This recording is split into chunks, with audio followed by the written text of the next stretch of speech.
Shri Rama Jai Rama Jai Jai Rama Om. Shri Rama Jai Rama Jai Jai Rama Om.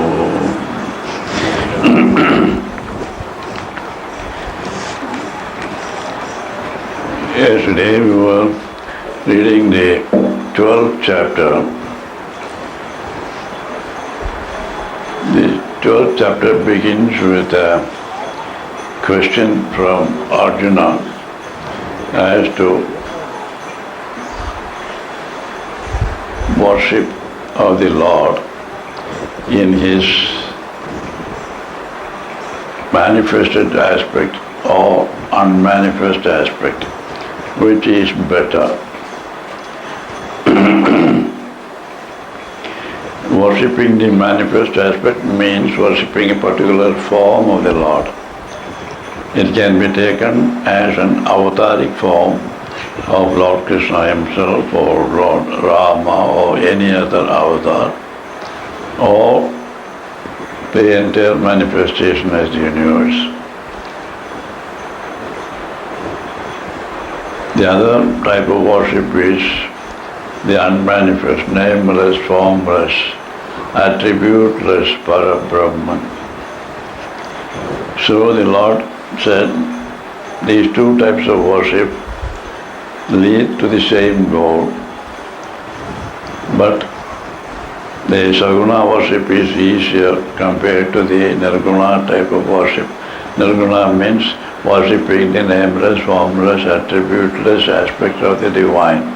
That is more difficult, as any embodied soul will find it difficult to think of the unmanifest aspect easily.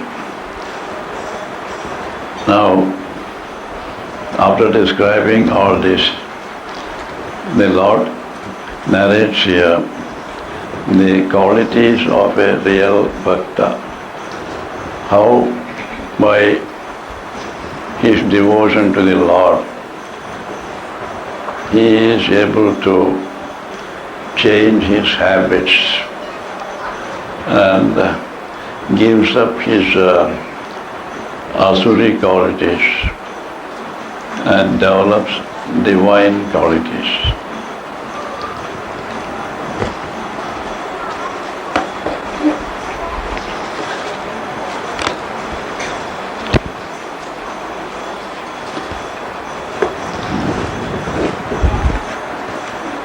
The Lord says here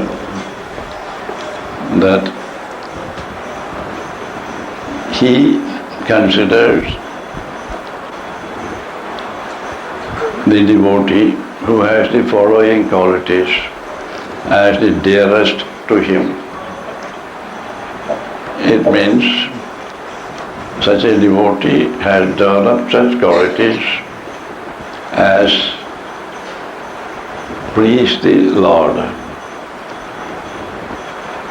It is a duty of every devotee to do whatever is necessary to please his Guru or his chosen deity,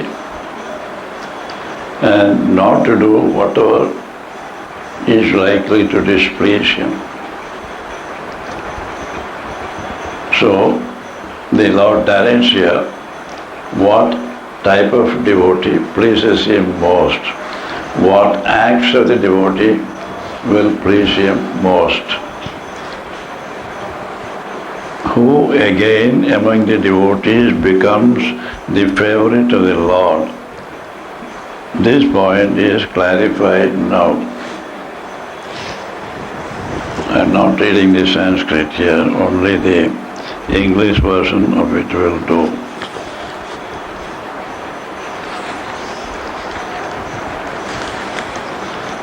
He who hates no being, who is friendly and compassionate to all, who is free from the feeling of I and mine, even-minded in pain and pleasure, and forbearing, ever content, steady in meditation, self-controlled, and possessed of firm conviction, with mind and intellect fixed on me. He, my devotee, is dear to me. So a devotee has to develop all these qualities so as to become dear to the Lord.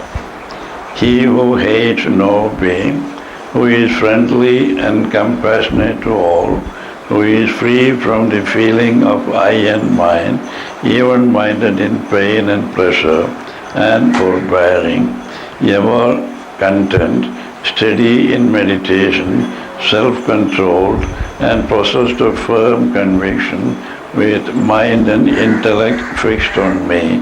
He, my devotee, is dear to me.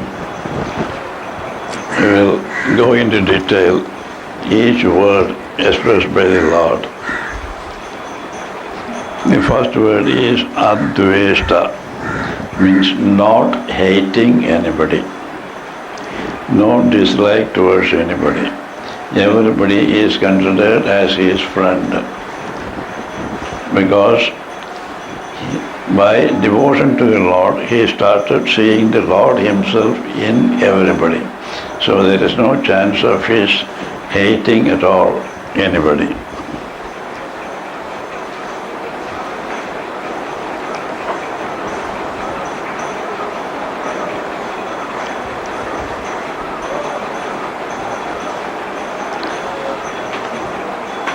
Of all creatures, Maitri, friendly to all creatures.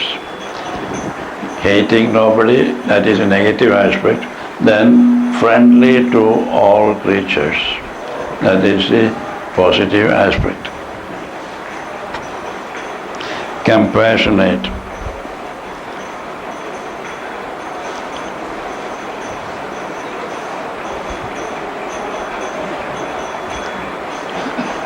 Compassionate and without mindness. The sense of mine and thine is not there. It is mine, not yours. That attitude is not there. It means his ego is almost erased.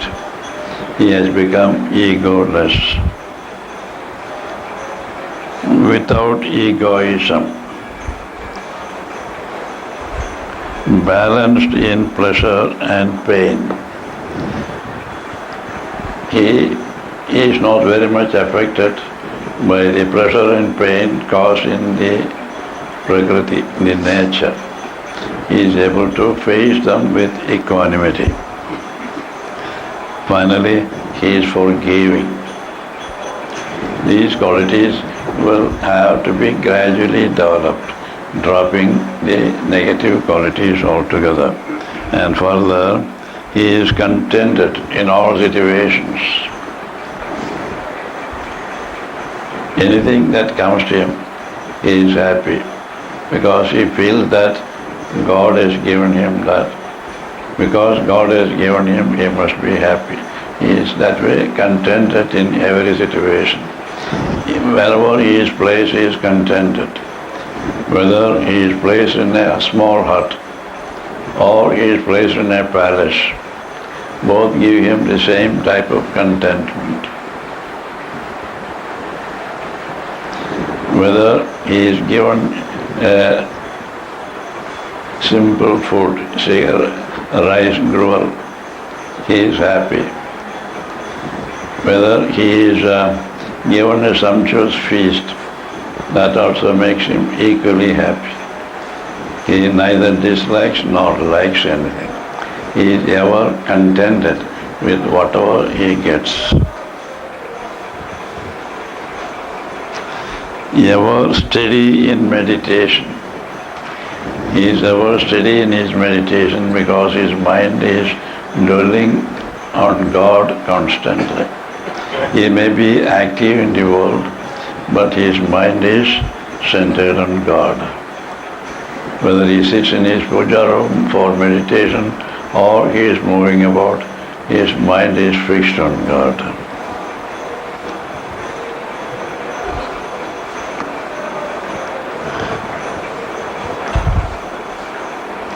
He is self-controlled.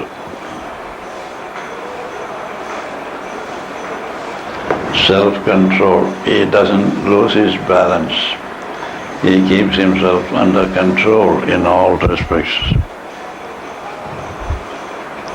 Possessed of firm conviction. He has his own conviction. He knows what he does is perfectly right and will lead him to the goal. With mind and intellect dedicated to me.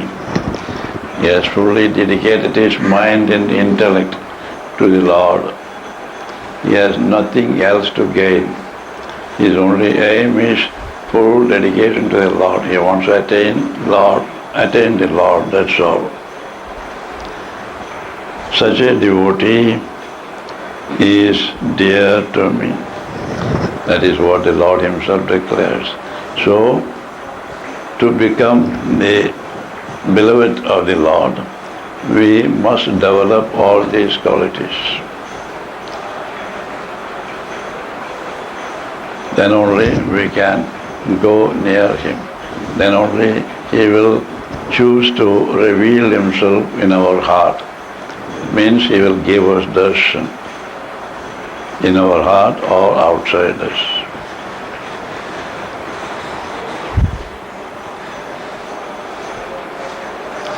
See what the commentator says here. The feeling of oneself as alien to others is born of ignorance. The feeling that we are different from others is born of ignorance. An aggressive form of this feeling is hatred. Because we are feeling separate from others. And that separation, this aggressive form of that sense of separation is hatred. Hatred, because of hatred will be capable of creating poison in the system. If we hate people too much, it can create some poison in our own system. By developing hatred towards others, we are not actually harming others, we are only harming ourselves. We are creating so much heat in our system that some poison is created by that.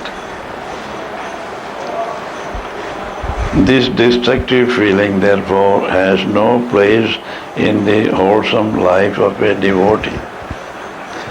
One who calls himself a devotee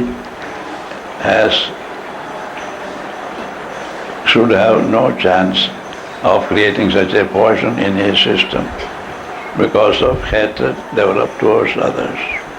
The question of hatred is completely removed from his dictionary altogether.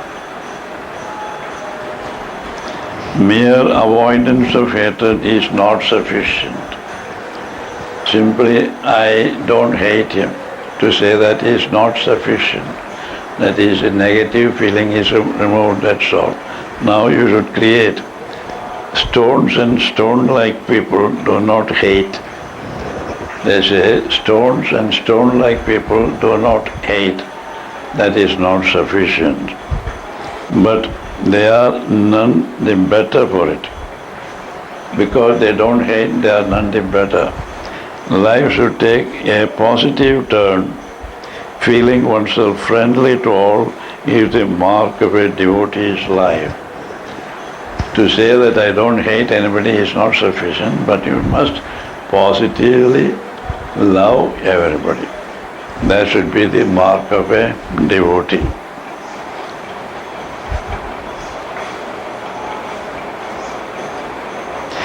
Carriers often cultivate friendliness with the base motive of self-advancement.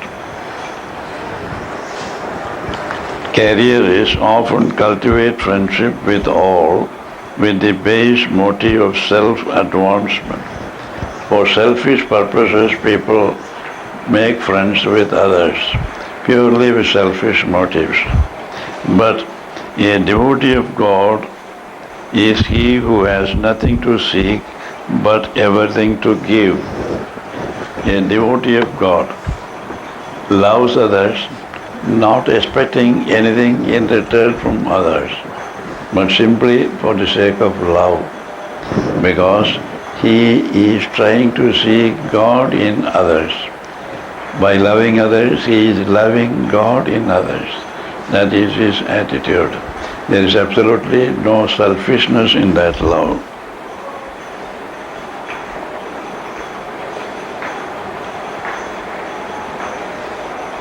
He has nothing to get from others, but is only to give love to others. He is so compassionate that he ever promotes the welfare of the others.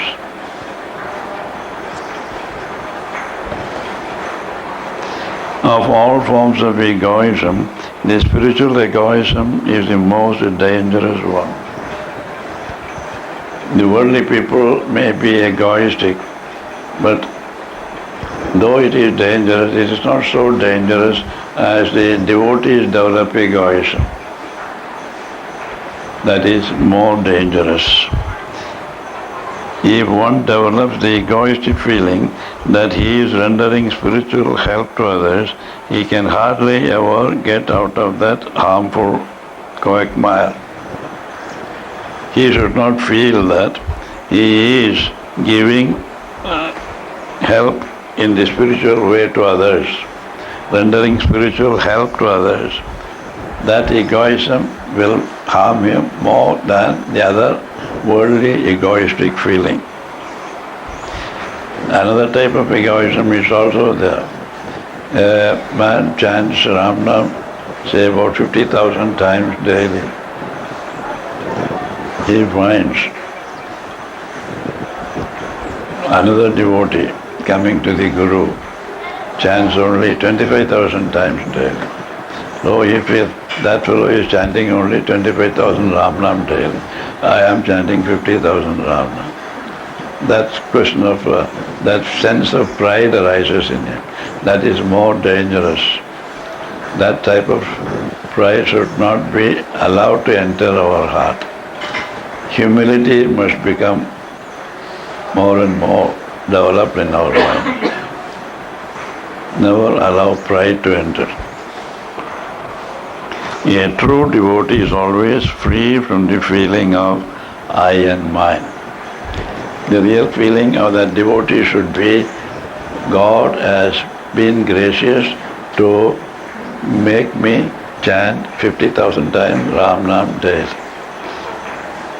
I did not do it myself. God has made me do it. That type of humility he must be able to develop. If that is the attitude, he will not blame the other fellow who is chanting only 25,000 daily.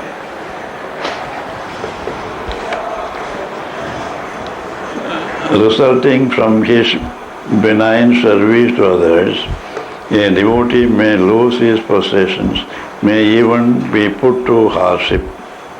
Resulting from his benign service to others, a devotee may lose his possessions, may even be put to hardship. When we love others and when we find them in certain difficult situations, we try to give them as much help as possible using whatever materials we have.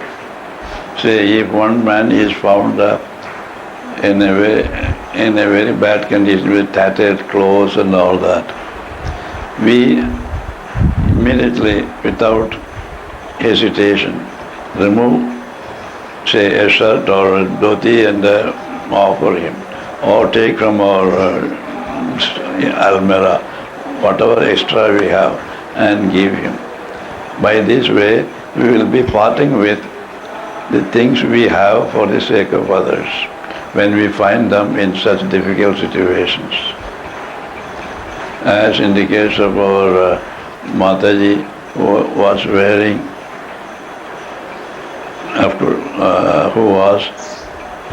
who happened to see a woman with tattered sari. She begged for a sari. Mataji was wearing 9-yard sari at that time. She went behind a tree, cut half of the sari, wore the other half, and gave the one half to the beggar woman who wanted the sari. That type of service can be done only by a devotee who has real compassion for the other, who is in need of such service. But that ordeal causes him no pain. By that they don't feel that they have done something great, they have done a great sacrifice and all that. Such sacrifice comes from them automatically. When the world happens to speak highly of his exemplary life and work, he derives no pleasure from that praise. In fact, Papa used to talk about this to other devotees, praising her sacrifice, but she never liked to be praised that way. That's a concrete example for us, such compassion. And the question of not liking to be praised before others. He is even-minded in the midst of these occurrences. He is not elated by the praises, nor depressed by any criticism.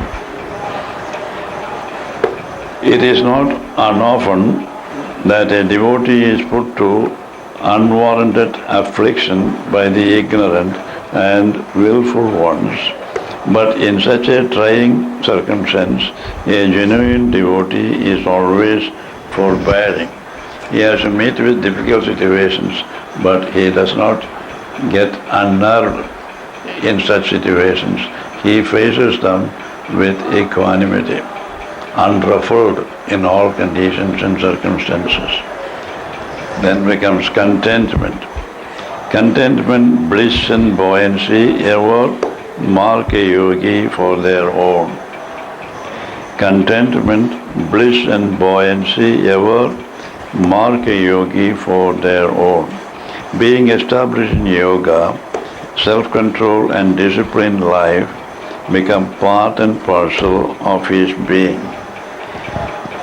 When he is established in yoga, naturally, self-control and disciplined life automatically follow.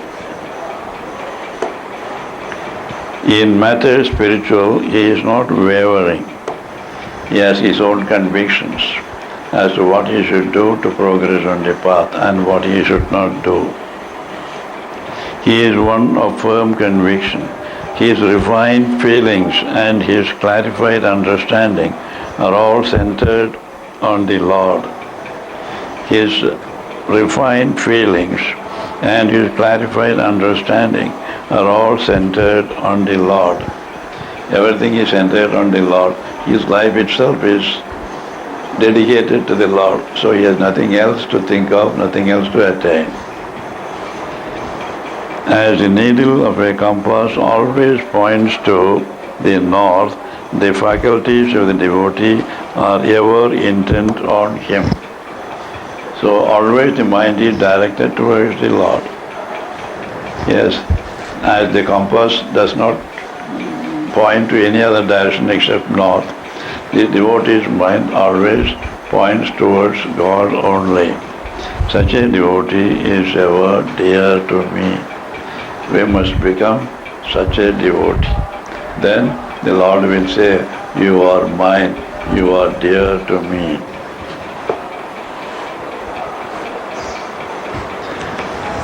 See Ramakrishna's comment on this.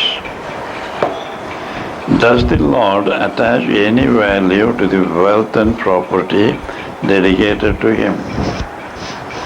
Many wealthy devotees have the feeling that by offering large amounts as donations to the temples or to some ashrams or to some saints, they are doing a great service to the Lord. That is the question here. Does the Lord attach any value to the wealth and property dedicated to him? Nothing whatsoever. The Lord gives no value to wealth or property. It is man who gives real value to money and property. In God's eyes, these are as worthless as anything else. The Lord bestows His grace on that devotee only who has an inordinate love and devotion for Him. If these things are offered with intense love and devotion, the Lord will appreciate it. But if this is offered with a sort of pride and egoism, they are as useless as if they are not offered at all. The Blessed Lord attaches all importance to devotion, discrimination, and detachment from worldliness. So what is important is not the value of the offering made or the quantity of the offering made, but the attitude with which the offering is made, the attitude of the mind, full of love and devotion to the Lord, full of self-effacement. If these are given along with the offerings, the Lord will surely accept them and the devotee becomes a chosen devotee or beloved of the Lord. So first we have to develop all these qualities. Then only we can be going nearer God. Now, he by whom the world is not afflicted and whom the world cannot afflict, he who is free from joy and anger, fear and anxiety, he is dear to me. The Lord is not satisfied with the points given. He wants to add some more. Still some more are to follow. He by whom the world is not afflicted. Many devotees with their intense devotion to God may afflict injury on others and they become a menace to society that is not welcomed by the Lord, and whom the world cannot afflict. The world also causes harm to some devotees, but such a devotee is not afflicted by the world or afflicts the world.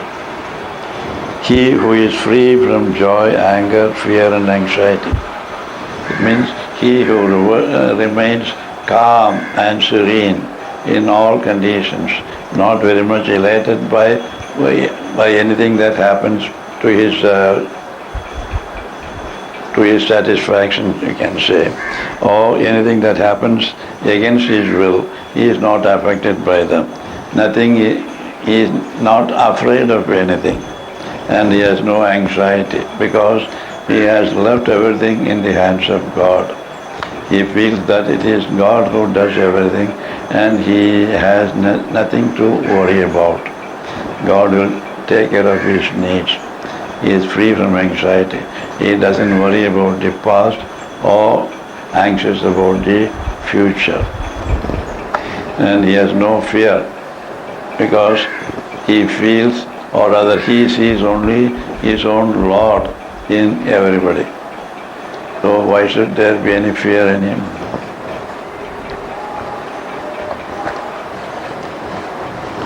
The life of a devotee causes harm to nobody in the world. The life of a devotee causes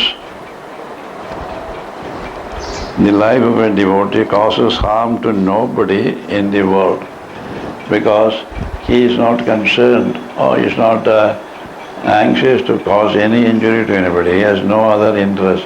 His wish is only to make everybody happy because he sees God in everybody. Directly or indirectly, everything good emanates from his life and nothing evil. Whatever he does is only for the good of the humanity, good of the world. Some of his doings may sometimes seem painful to others. Some of his doings may sometimes seem painful to others, but even in such actions, intrinsic good alone prevails. Certain actions may appear to be doing some harm to others. But if we go deep into the matter, we can find out that what he did was only for the good of everybody.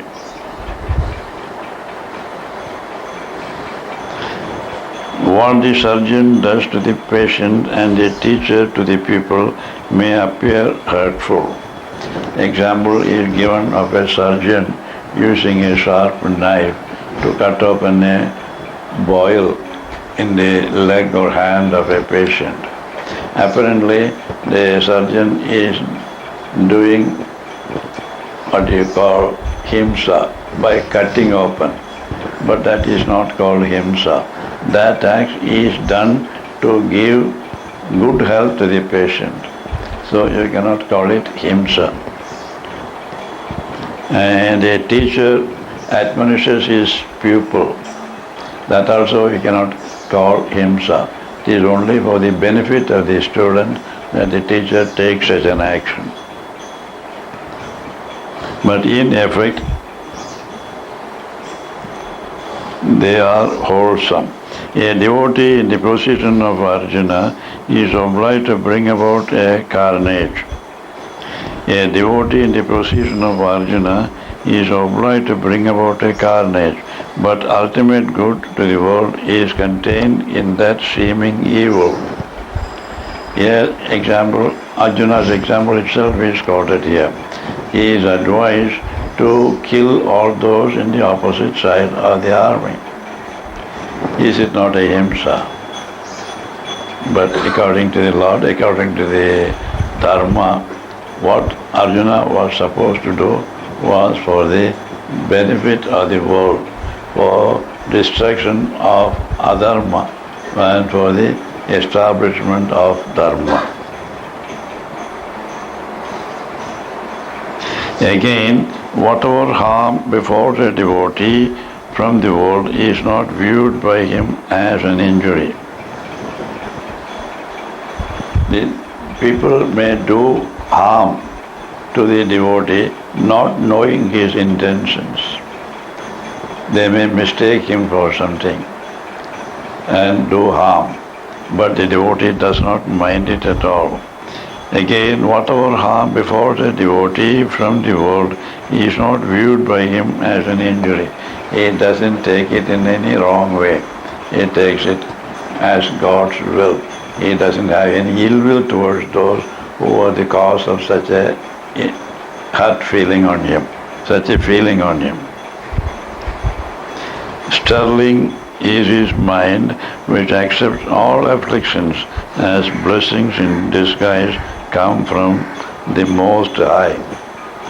Anything comes, he takes it as a blessing from the Lord, takes it as a blessing in disguise from the Lord himself. He is not at all bearing any ill will towards the person who caused that. The more affliction, the greater is the devotee's delightful submission to the will of the Lord. The more the affliction, the greater is the devotee's delightful submission to the will of the Lord. The more trouble from the world, the more he shows himself as tolerant.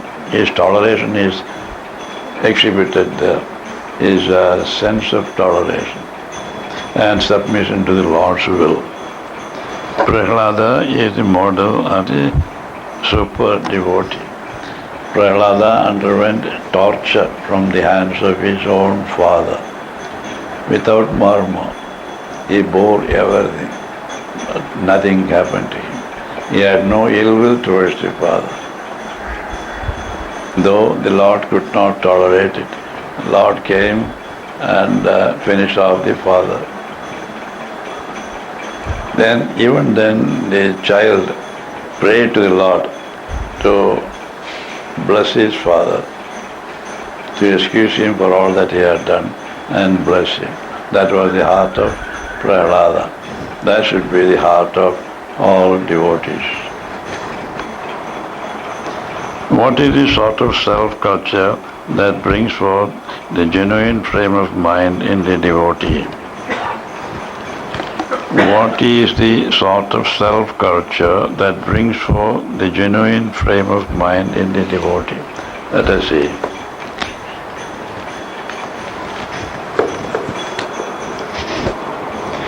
The rest of the stanza gives the answer to this question. One should not feel joyous when one comes at things pleasant. We see something very pleasant, pleasing to our eyes or ears. We should not be overjoyed. We should be able to take it as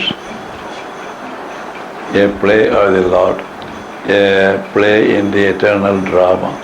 We should not be carried away by that incident. That mind which is a victim of joy is also a potential victim of misery. Once you are carried away by the pleasant things that you witness and become joyous, you should not forget that the same mind can be adversely affected by any other scene which may cause great misery to us later. So we should not be affected by the pleasant things or the unpleasant things that may happen before our eyes. We must be able to take them as different acts in a drama. As our Brother Papa used to say, we should be able to look at things with perfect detachment. Then you will not be either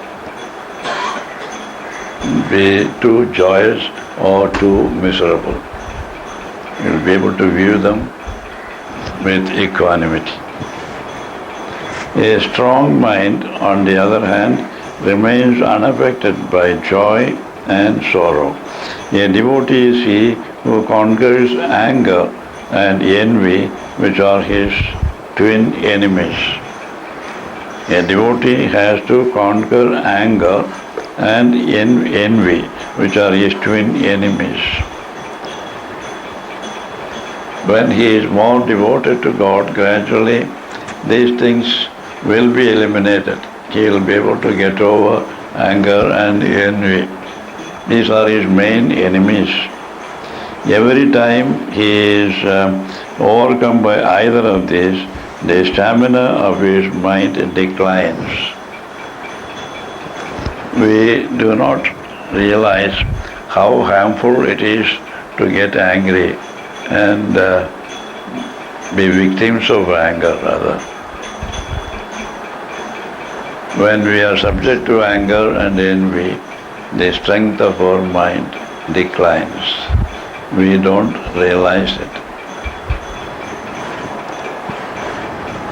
The wind of anger or envy may toss the creeper of the mind of the ordinary man, but the mind of the devotee stands like a stalwart tree, unperturbed by it. If it is affecting an ordinary man, the wind of anger and envy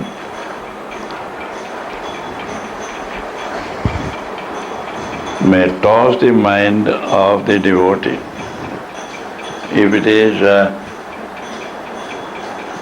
devotee's mind is like a creeper, which has no stamina, which has no strength, it has not developed strength yet. So it is tossed this way and that way by the wind of anger or envy. But a devotee's mind should be like a firm and strong tree that is not swayed by or tossed by the wind of anger and envy. You must be able to stand firm like a tree.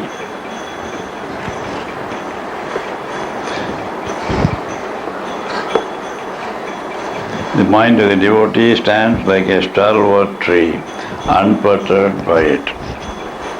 He is too strong to be affected by such petty feelings.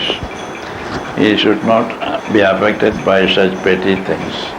He should not consider that something serious is happening. Even if somebody does some harm, something unpleasant to us, something not to our liking. We should not take it as a serious thing. After all, what is going to happen? They say among the children, when we were children, we used to play, and if something happened to somebody, he makes a fuss over it. He starts crying loudly. Other children asking, I say, what is going to happen? What has happened after all? If he has scolded you or abused you or beaten you, is the sky going to fall on your head? It is not so serious as that. Take it easy. That is when even the children used to advise them. So anything happens in the world, the sky is not going to fall down on us. Nothing is so serious as that. We should be able to give only so much importance to whatever happens. We need not lose our balance. As they say, we should not lose our cool. We should remain calm and peaceful in all conditions.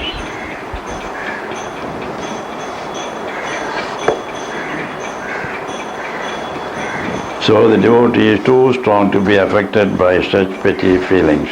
Fear is worse than death, which can only rob man of his body, whereas the former wrecks the entire personality.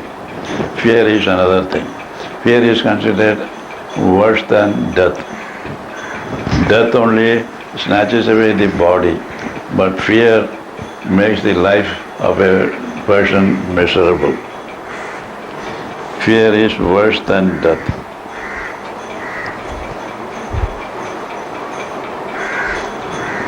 Fear, any type of fear.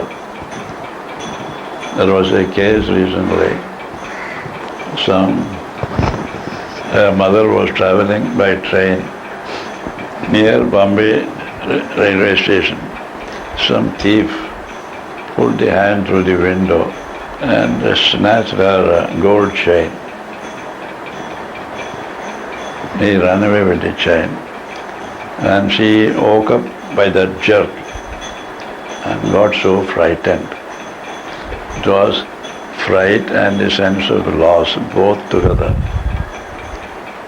She lost her balance altogether and took some months' treatment to make her come to normal. That fear affected her so much. Like that, fear is here considered worse than death. The frightened man is a heap of empty sensation. Nothing worthy of divinity beams out of him. So fear is something to be completely avoided, got rid of, or won over. Anxiety is another mental disease which eats into the stamina of man. Anxiety. This fear and anxiety is our so common enemies or common friends with us. They attack us unawares. We think we are free from those things, but suddenly they show themselves and attack us. Anxiety is another mental disease which eats into the stamina of man. The devotee takes all happenings as divine dispensation, and there is nothing to be disturbed about. That's what I say. Anything happen in the world need not disturb us, because nothing is so important as to shake us. Nothing is so important. Anything can happen in the world. Nothing should disturb us. The devotee is made up of such sterling qualities. He is claimed by the Lord as his own. The devotee has to get the necessary strength to conquer fear, anxiety and all that from the Lord alone. He must commune with the Lord, draw the courage from the eternal source in his own heart, the inexhaustible source of strength in his own heart. He must draw the strength and gets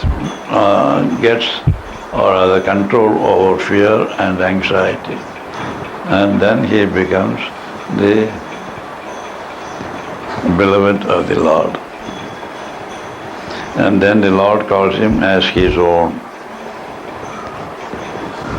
Sri Ramakrishna here says, that man wastes his own time and energy who always engages himself in recounting the worth of the others.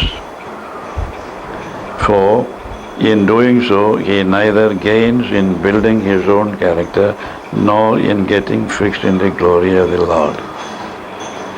That man wastes his own time and energy who always engages himself in recounting the worth of the others.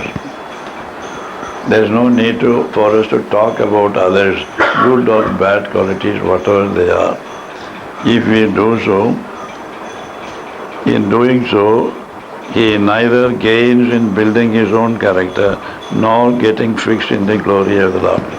Instead of that, it's better he talks about the Lord himself and his glories. Now, I can read this also.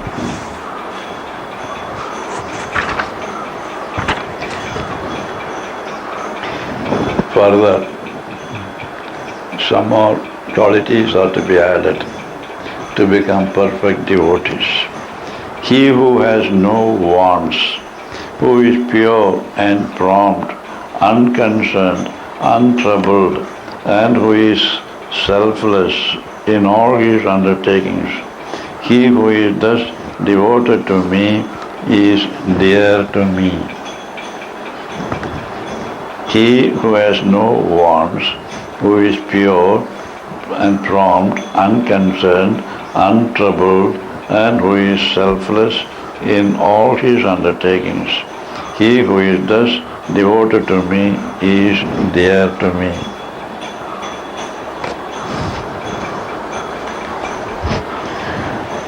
That man is free from wants who does not seek after sensual pleasures. One who has no wants shows that he is satisfied with whatever he has. He is not after enjoyments of the sense objects. He is established in his own self. That is, he is happy in the remembrance of God. And that gives him more peace and happiness than the enjoyment of the sense objects can give him. He has understood it, so he prefers to remain in communion with God and be content with whatever is available whatever is made available for him by the Lord. The man is free from wants who does not seek after sensual pleasures. He becomes pure to the extent he rids himself of all sensual pleasures. He becomes pure to the extent he rids himself of all sensual pleasures. The more he is free from sensual pleasures, the purer he becomes. When the thought, word and deed of a man are not contaminated by sensuality, he is established in purity. When he is not thinking of the sense enjoyments or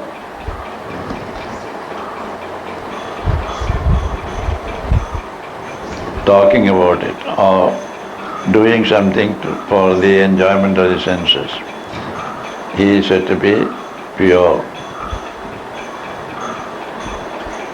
Mostly people may refrain from enjoying the sense objects physically. They may be talking about them, that is equally bad. Even if they do not talk, they may be thinking of them. That is also equally bad. So they should not think about it, talk about it, or act in that manner. They should be completely free from the contact with sense objects, either by thought, word or deed. Then only we can say they are pure.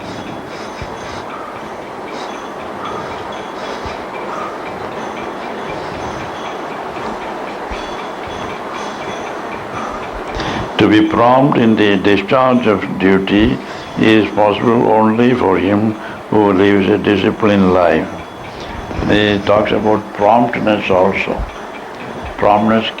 We can act promptly only if we are disciplined in life. Even a very grave crisis suddenly sprung upon him does not confuse his understanding. He handles it promptly as he ought to. Presence of mind. If something happens suddenly, we should not lose our nerves. We should be able to stand steadily and face the situation, understand what it is, and boldly do whatever is necessary. Suddenly, many things may happen without our expectation, without any warning, but we must be able to face them.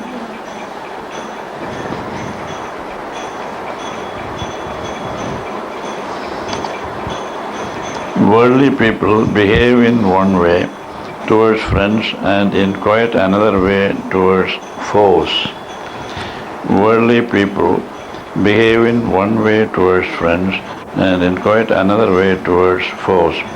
They like friends and dislike enemies. But the devotee of the Lord is unconcerned whether those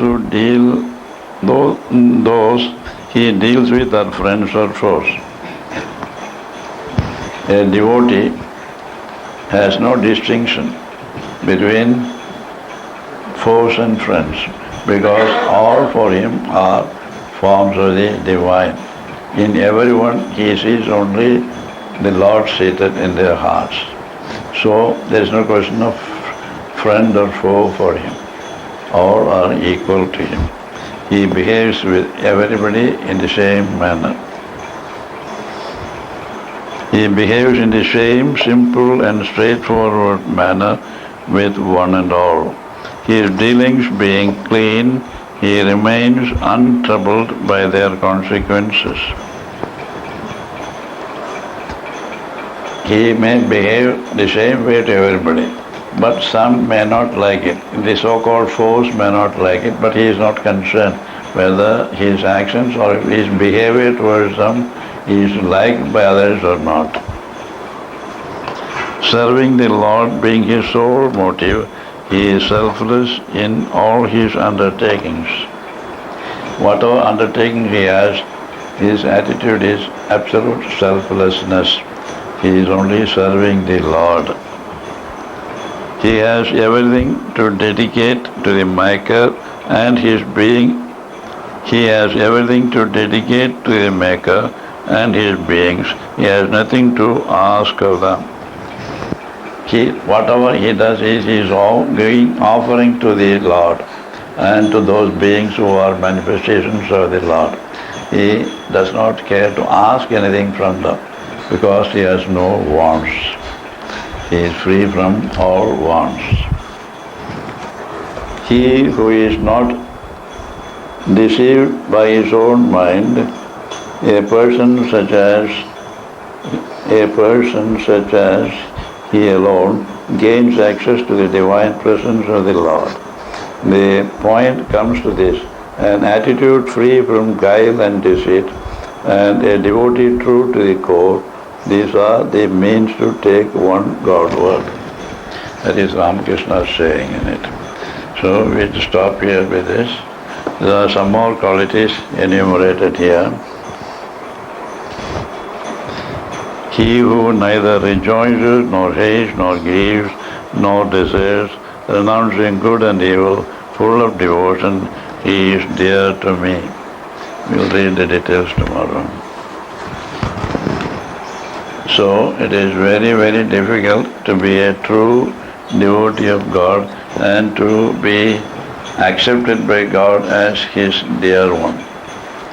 But we can try and we will succeed according to our effort and purity. The God himself must bless us with such an intense aspiration to be a true devotee and to please Him in all ways, in our actions, thoughts, and words. Om Sri Ram Jai Ram Jai Jai Ram. Om Sri Ram Jai Ram Jai Jai. Om Sri Ram Jai Ram Jai Jai Ram. Om Sri Ram Jai Ram Jai Jai Ram. Om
Chapter 7, 645.